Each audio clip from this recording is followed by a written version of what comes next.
You got into the safety business because you wanted to protect people, but somewhere along the way the job started controlling your time, your schedule, your priorities, even your income potential. What if the expertise you've built over the years in the field can give you something more? More freedom, more control, more ownership of your future. I'm Sheldon Primus, the author of 7 Steps to Starting a Profitable Safety Consulting Business and the host of the Safety Consultant Podcast, with more than 350 episodes helping safety professionals become consultants and grow their career. Consulting changed my life. In fact, I'm a full-time RVer, and one consulting contract paid for my home I live in today. Now, I help safety professionals build their own consulting practice through bi-weekly coaching calls, accountability, and personal guidance. But this program isn't for everyone. Start with the Consultant Readiness Audit at sheldon.coach. What if everything we thought we knew about safety was just interference? From the host of the Rated R Safety Show and the founder of Safety FM comes the complete Signal Transmission Trilogy, now available in one powerful edition. Safety, in my opinion, the book that started the conversation. Safety Mutation, where the boundaries of culture, systems, and belief begin to break. And now, Safety Transmission, the final piece of the signal. For the first time, all 3 books are together in one volume. The Signal Transmission Trilogy, Complete Edition. This isn't just about compliance. It's about consciousness. It's about decoding the way we think, lead, and live, inside and outside the system.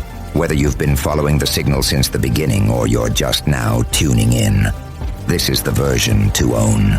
Search Signal Trilogy on Amazon or visit safetyfm.com to get your copy now.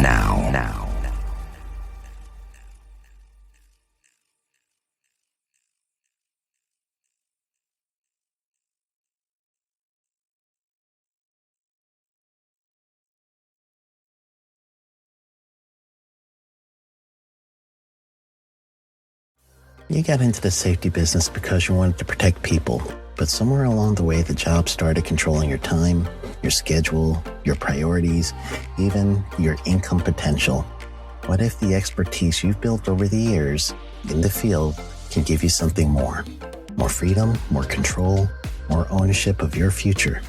I'm Sheldon Primus, the author of 7 Steps to Starting a Profitable Safety Consulting Business and the host of the Safety Consultant Podcast, with more than 350 episodes helping safety professionals become consultants and grow their career. Consulting changed my life. In fact, I'm a full-time RVer, and one consulting contract paid for my home I live in today. Now, I help safety professionals build their own consulting practice through bi-weekly coaching calls, accountability, and personal guidance. But this program isn't for everyone.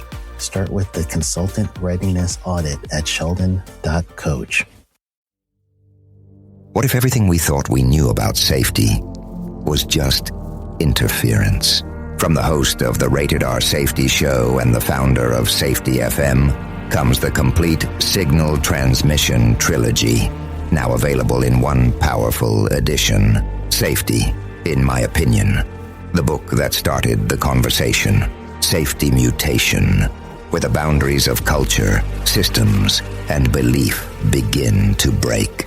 And now, Safety Transmission, the final piece of the signal. For the first time, all 3 books are together in one volume. The Signal Transmission Trilogy, Complete Edition. This isn't just about compliance. It's about consciousness. It's about decoding the way we think, lead, and live, inside and outside the system. Whether you've been following the signal since the beginning or you're just now tuning in, this is the version to own. Search Signal Trilogy on Amazon or visit safetyfm.com to get your copy now.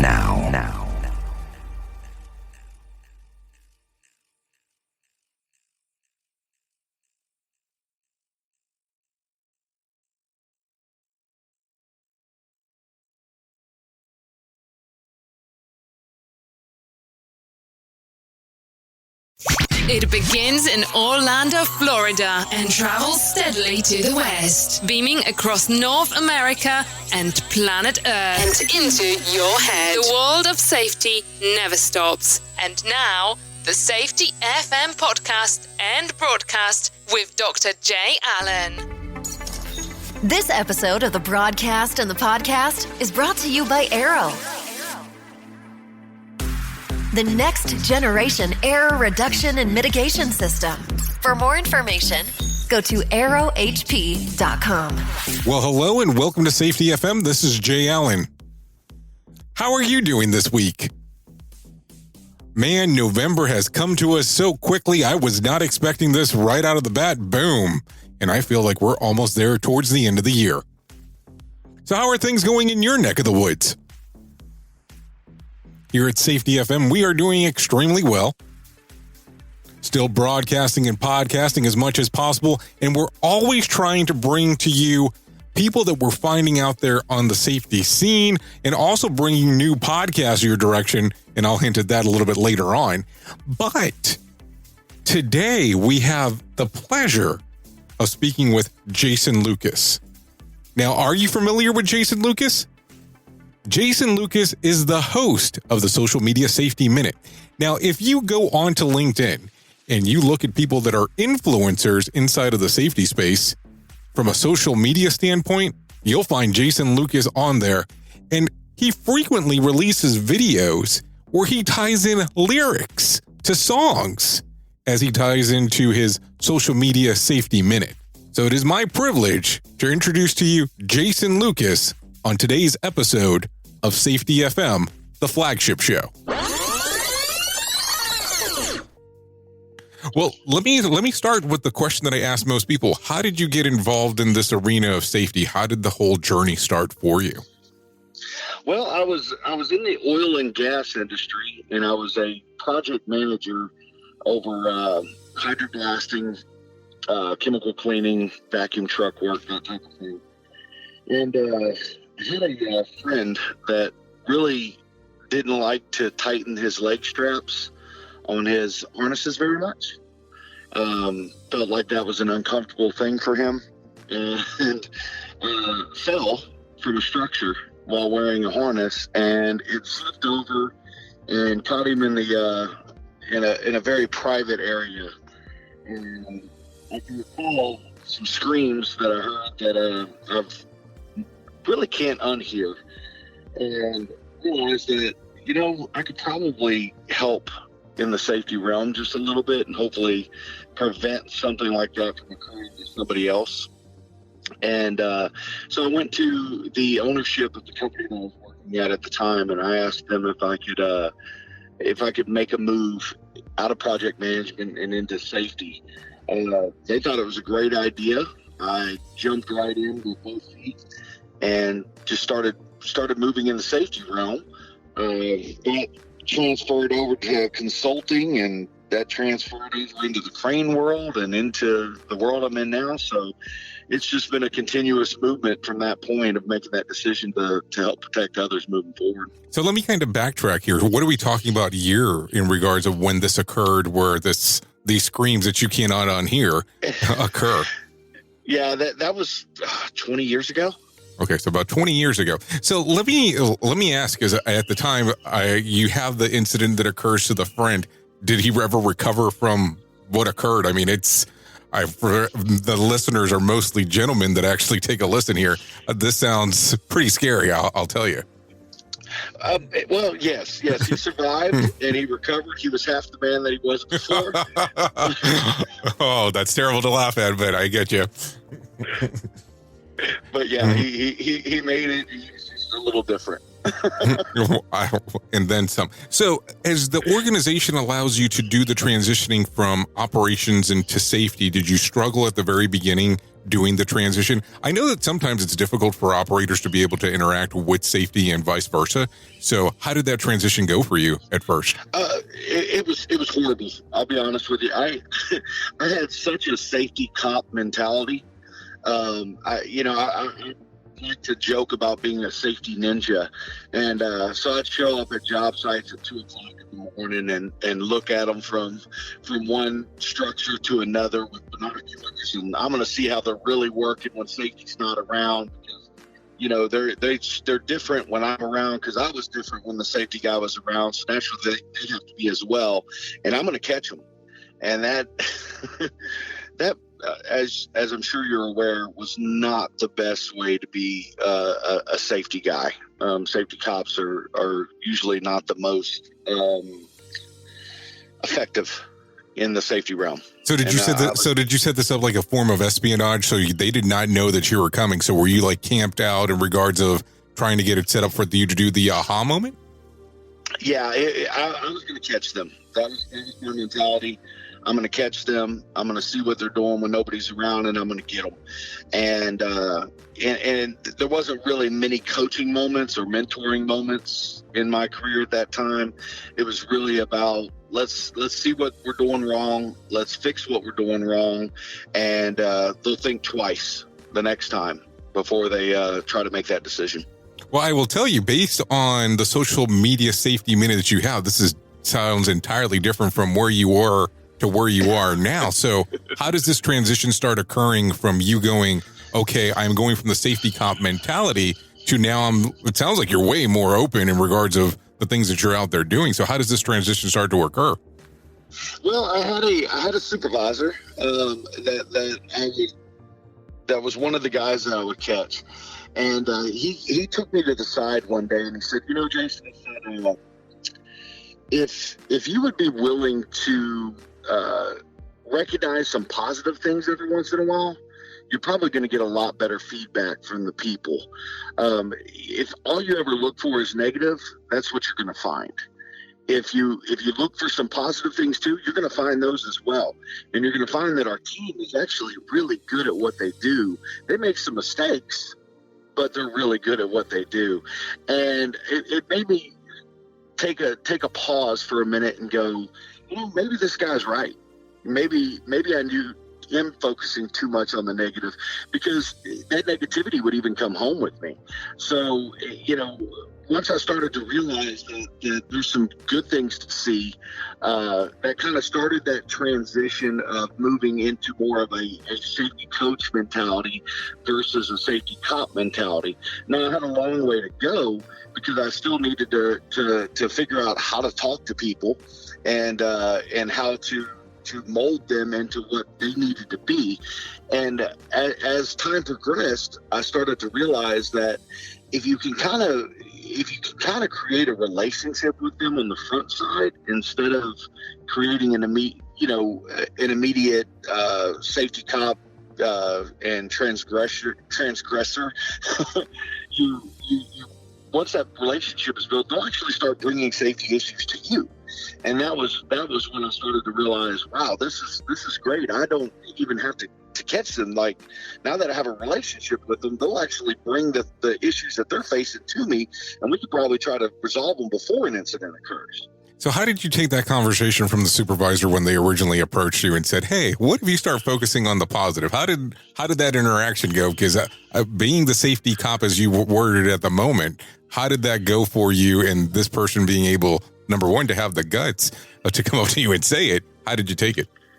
I was offended at first. I originally took it as, you know, this guy doesn't need to tell me how to do my job.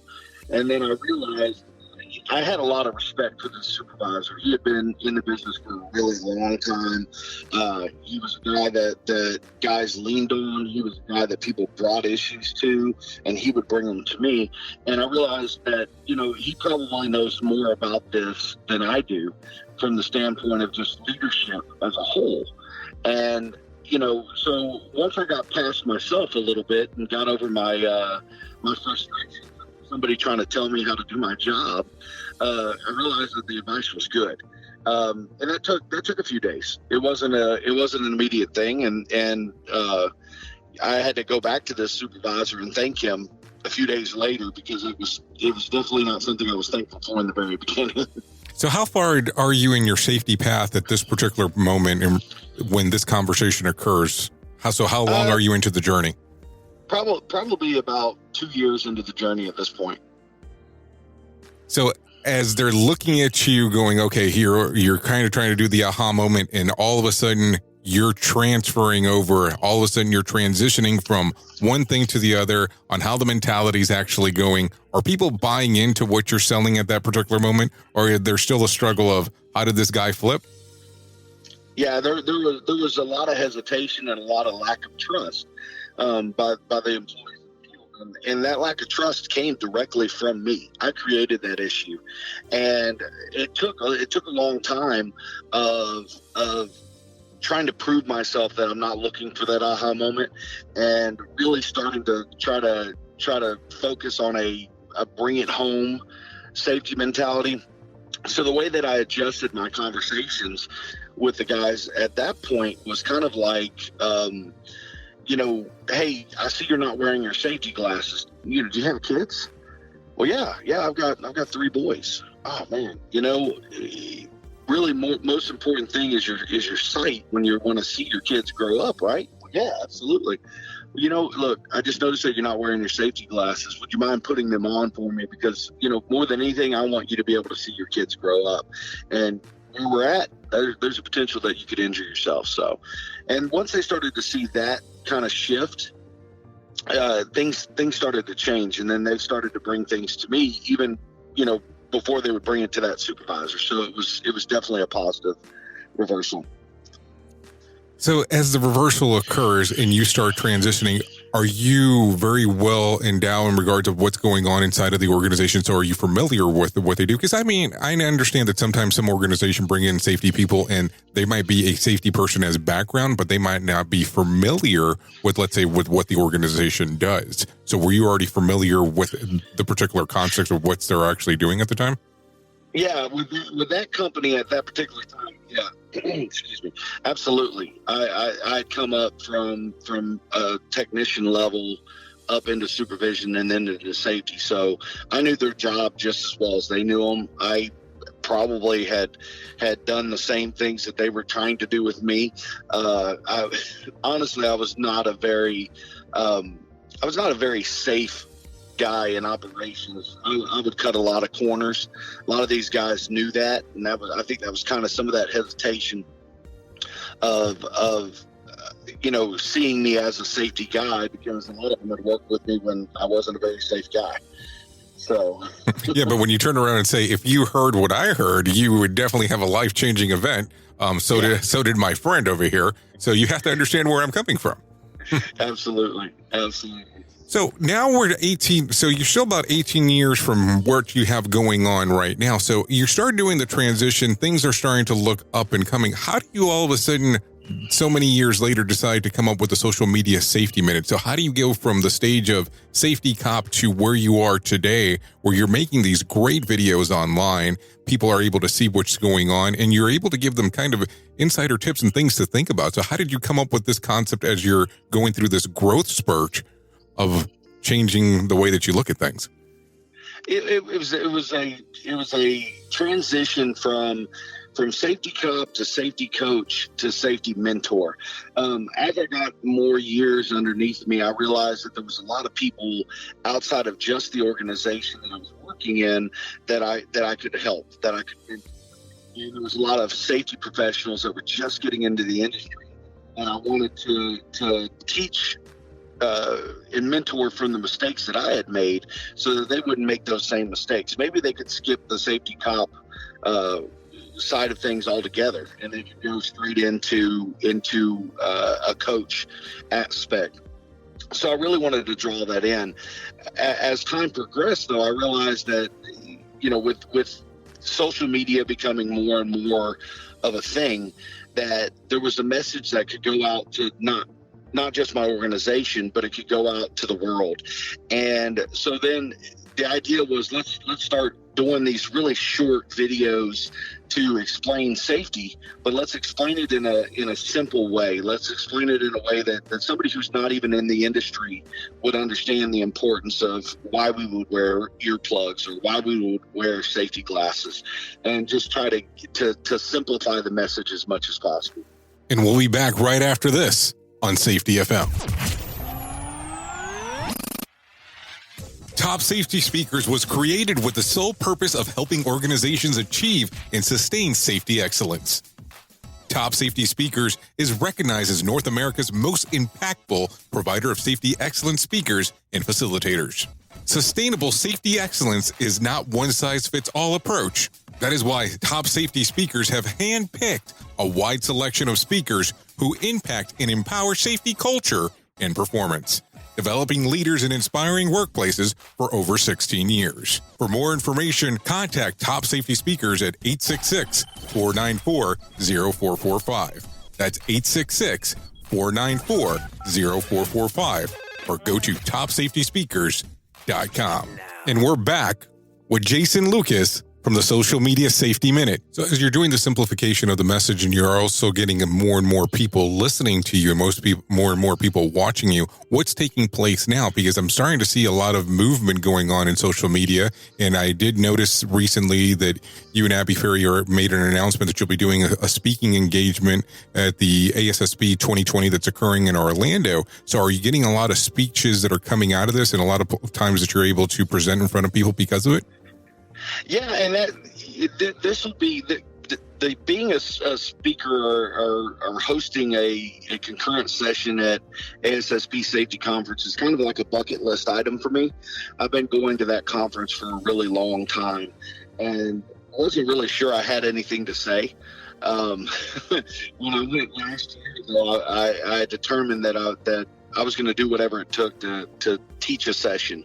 And partnering with Abby was probably because she's very familiar with the utilization of social media as well to try to spread a safety message. And so partnering with her was the idea was to take the best of both worlds, put them into one, and try to get as much information out as possible. Now, the idea of speaking more, I am actually seeking out some more opportunities to speak a little bit more often. I'm very passionate about sharing a safety message, and I'm very passionate about speaking. And that's definitely my overall goal is to speak more and more. And then, you and I have spoken about a podcast that I'm going to be working on as well. So the idea is to get the message out and get it out to people in as easy to understandable way as possible. I wasn't sure if I was supposed to let the cat out of the bag on that one, so I appreciate that you did it, and I won't feel bad about mentioning it now. No problem. So how does your organization feel about you actually going out and doing more and more engagements, and what was the overall consensus when they noticed that you were doing the Social Media Safety Minute? Well, it's funny because at the very beginning, I think somebody had complained to my boss that I was spending too much time on social media. So I backed up a little bit and I said, okay, I'll start recording my videos at lunchtime. I'll post once a day. I'll engage at lunchtime or during break times and things like that. And as our company got acquired by a larger corporation who was a little bit more involved in social media, they got pretty excited about what they were seeing and the engagement that they were seeing. When I reached out to my boss to get permission to go to the ASSP Safety 2020 conference as a speaker, his response was, sounds like a great opportunity. Just make sure you get with the division heads and make sure they know you're going to be going on those days, but absolutely approved. Go and enjoy it and do well.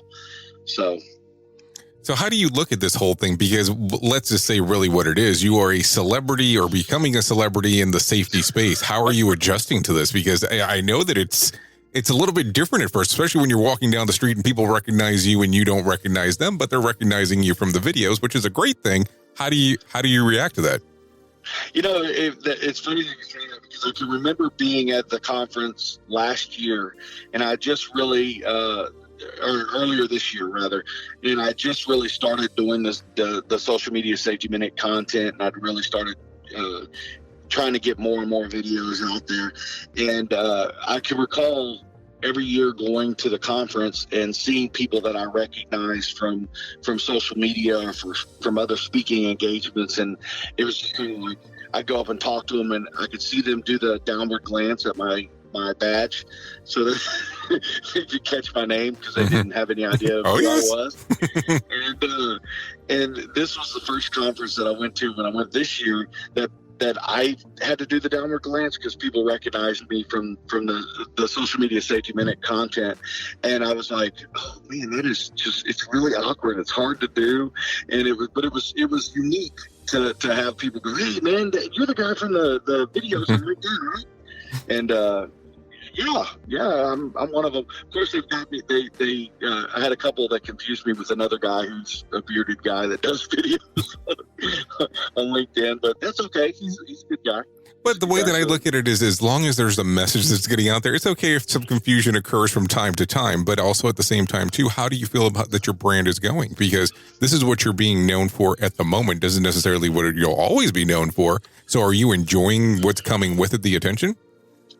Oh yeah, I mean, I'm enjoying that it's reaching out further.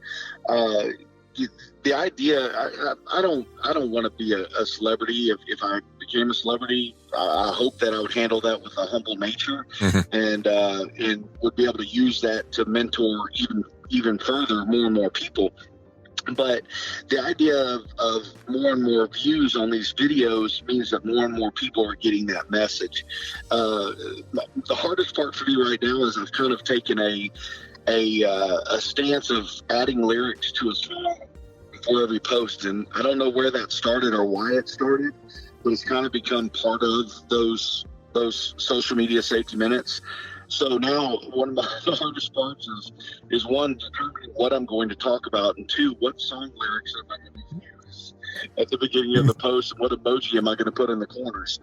Well, I mean, and that becomes an important part because this is what is known as your hook, and this is what brings people's attention. And I know that I referenced there in regards to being a celebrity, but the way that I look at it is this way, is you have to bring attention to your brand some way, some shape or form. And if it's because of the notoriety of people knowing you from the videos, that's getting attention to the brand in the context and the content that you're trying to get out there, which I find very important because your messaging is so important on what you're trying to do and what you're trying to tie all together. So I think that it's so important there.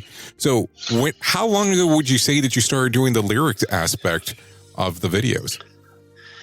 That was probably about 3 months ago or so. It just, I think the video that I think I sang at the beginning of one of my videos one time, and I don't even remember why, but I think I was talking about phone protection. I was saying "Falling for You" or something like that as a joke, and I was like, man, I don't need to sing. I could just put the lyrics of what I'm trying to say moving forward. I'm not the best singer. Let somebody else judge that. Don't judge that on your own. Let somebody else tell you that. So right now, as you're seeing this change in the industry and you're seeing these things and videos are becoming popular and people are doing a lot of things in social media, what exactly do you feel that we might be missing out there as safety professionals that we're not hitting in the market currently that is becoming a bigger issue from the things that you're seeing? You know, I think that a lot of people are limiting themselves to the idea that they need better equipment to do these things, to start creating content. And I mean, there's such a high percentage of safety people that are on LinkedIn that have something to say.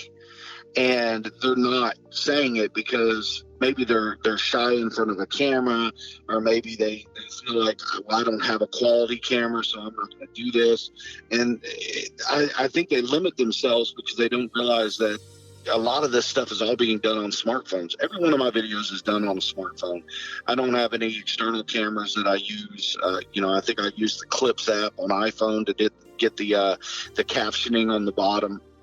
So it's just, I think that there's a bigger message out there that can start being spread if more people got involved in content creation. And my involvement in content creation actually did not come from a safety person at all. It was, let me look at who is influencing the most people on this app and what are they doing? And so I started paying attention to those that had the most engagement. And I said, okay, they're doing videos. All right, great. How long are their videos? It doesn't really seem like many of them are longer than a minute. Okay, well, how can I get my safety message that I'm trying to spread within a minute format? And then how do I do that? And then how do I record it? And how do what are they doing to get that engagement? Okay, they're tagging people. Now I need to tag some people. Well, if I tag some influencers, then there's going to be a broader reach. And then ultimately, eventually, you don't have to tag as many people because just your name is starting to get some traction. So when you started doing the tags, did you get a lot of people responding to what you were doing at the time? Yeah, I was actually shocked at how many people were responding that aren't in the safety field, because I was tagging people that aren't. I would tag a lot of safety folks, but that I wouldn't limit it to just the safety people. I'd tag some influencers in it as well. And what I'd find is that they would engage with the content in a manner that worked for them. A great example is I was talking about emergency action plans, and one of the ladies that I had tagged was like, I visit 10 offices, and I never even think about what the emergency action plan is when I walk into those buildings. But moving forward, now I know that I need to at least know where I'm going to go if an emergency were to occur while I'm in here. So even just that short video shifted a mindset of a person who doesn't think safety like we do all the time. And so now maybe that person is going to have a little bit more understanding of emergency action plans and what they need to do in case of an emergency in these 10 office buildings that they visit. So it's, to be able to reach that organically like that was pretty awesome. And then just one odd question for you. Do you do different videos depending on the platform that you're putting it on? No, I'm pretty across the board the same. I mean, it's a social media safety minute. And so the video is what the video is. So whatever platform it's going on, it's going to be the exact same video. I was talking with Abby the other day about TikTok. I'm not remotely involved in TikTok. I think Wyatt Bradbury said something about sounds like Peter Pan. I get it. So, but that's something that needs to be looked at a little bit, because if a safety message can be passed through that, and right now that's one of the most popular apps happening. How do you spread that safety message other than just picking Safety Dance as your song for everything you do? That seems to be the popular thing on TikTok, to be quite honest with you. It's Safety Dance, and that gets it. Or if you do the hashtag safety, you'll see quite a few different things on there. Now, Jason, I have a question for you. If people want to find out more information about you, where can they go? LinkedIn is their best bet. That's the site I am most active on. So that's probably going to be the best spot to reach out to me, because the other sites are hit or miss. I'm still kind of doing some social media experimentation with the other sites, so I would definitely say LinkedIn is probably their best bet. Okay, we were talking to Jason Lucas from the Social Media Safety Minute. I appreciate you coming on to Safety FM. Thank you so much, Jay. I appreciate the time.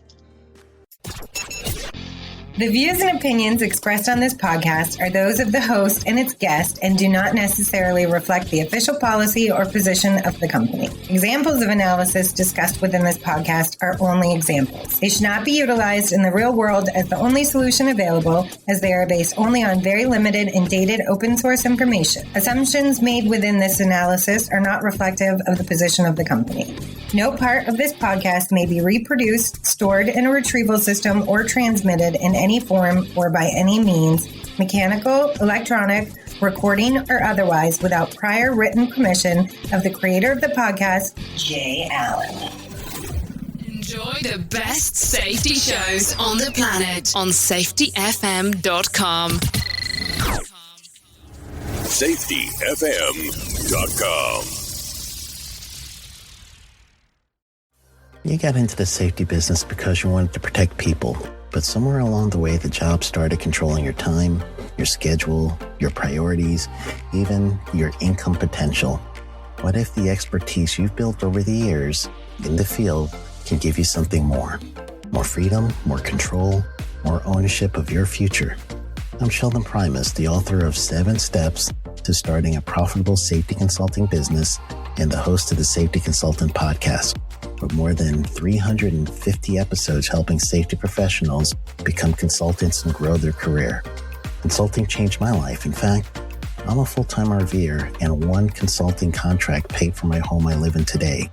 Now, I help safety professionals build their own consulting practice through bi-weekly coaching calls, accountability, and personal guidance. But this program isn't for everyone. Start with the Consultant Readiness Audit at sheldon.coach.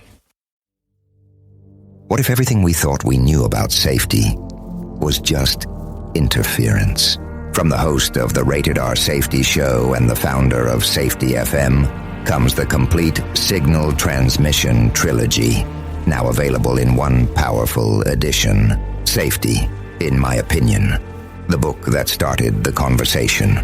Safety Mutation, where the boundaries of culture, systems, and belief begin to break. And now, Safety Transmission, the final piece of the signal. For the first time, all 3 books are together in one volume. The Signal Transmission Trilogy, Complete Edition. This isn't just about compliance. It's about consciousness. It's about decoding the way we think, lead, and live, inside and outside the system. Whether you've been following the signal since the beginning or you're just now tuning in, this is the version to own. Search Signal Trilogy on Amazon or visit safetyfm.com to get your copy now.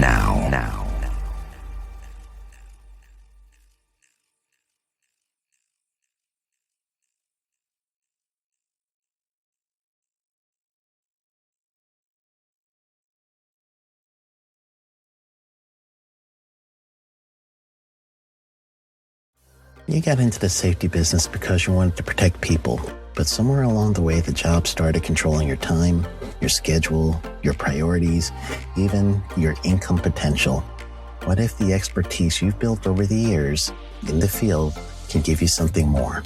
More freedom, more control, more ownership of your future. I'm Sheldon Primus, the author of 7 Steps to Starting a Profitable Safety Consulting Business and the host of the Safety Consultant Podcast, with more than 350 episodes helping safety professionals become consultants and grow their career. Consulting changed my life. In fact, I'm a full-time RVer, and one consulting contract paid for my home I live in today. Now, I help safety professionals build their own consulting practice through bi-weekly coaching calls, accountability, and personal guidance. But this program isn't for everyone. Start with the Consultant Readiness Audit at sheldon.coach. What if everything we thought we knew about safety was just interference? From the host of the Rated R Safety Show and the founder of Safety FM comes the complete Signal Transmission Trilogy, now available in one powerful edition. Safety, in my opinion, the book that started the conversation. Safety Mutation, where the boundaries of culture, systems, and belief begin to break. And now, Safety Transmission, the final piece of the signal. For the first time, all 3 books are together in one volume. The Signal Transmission Trilogy, Complete Edition. This isn't just about compliance. It's about consciousness. It's about decoding the way we think, lead, and live, inside and outside the system. Whether you've been following the signal since the beginning or you're just now tuning in, this is the version to own.